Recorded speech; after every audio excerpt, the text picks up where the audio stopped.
नमस्कार मित्रांनो, आज आपण बोलणार आहोत सुप्रसिद्ध अभिनेते मराठी सुपरस्टार लक्ष्मीकांत बेर्डे यांच्या संबंधी। ओ हवालदार काय गो म्हणे बजरंग ब्रह्मचारी असतोय ना हो पण तू देवळातला ब्रह्मचारी असतो। हे मराठी आणि हिंदी चित्रपटसृष्टीतील एक दिग्गज अभिनेते आणि विनोदाचे बादशाह होते, त्यांना प्रेक्षक प्रेमाने लक्ष म्हणत। 80-90च्या दशकात त्यांनी मराठी चित्रपटसृष्टीवर अधिराज्य गाजवले। धूमधडाका, अशी बनवा बनवी यासारखे अनेक सुपरहिट चित्रपट आणि अभिनयातील नैसर्गिक टायमिंगसाठी ते ओळखले जातात।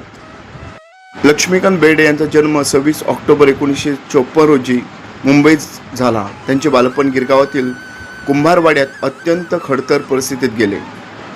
मुंबई मराठी साहित्य संघात काम करत असताना नाटकातून अभिनय सुरू केला। पुरुषोत्तम बेर्डे यांच्या टूरटूर नाटकाने त्यांना खरी ओळख मिळवून दिली। धूमधडाका, अशी बनवा बनवी, दे दनादन, थरथराट, झपाटलेला, हमाल दे धमाल, मोकळा वर्षाचे 12 महिने मोकळा असतो।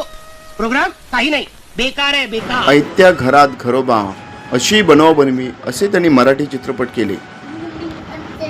बॉलिवूडमध्येही त्यांनी स्वतःची ओळख निर्माण केली। मैंने प्यार किया, हम आपके हाय कौन, साजन, बेटा यासारख्या चित्रपटात त्यांच्या भूमिका गाजल्या।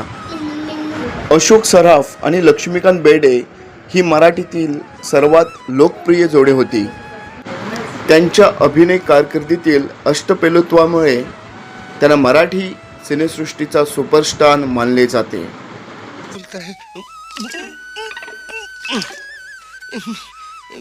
लक्ष्मीकांत बेर्डे यांचा मृत्यू 16 डिसेंबर 2004 मध्ये झाला, पण त्यांच्यासारखा अभिनेता होणं आता तरी शक्य नाही।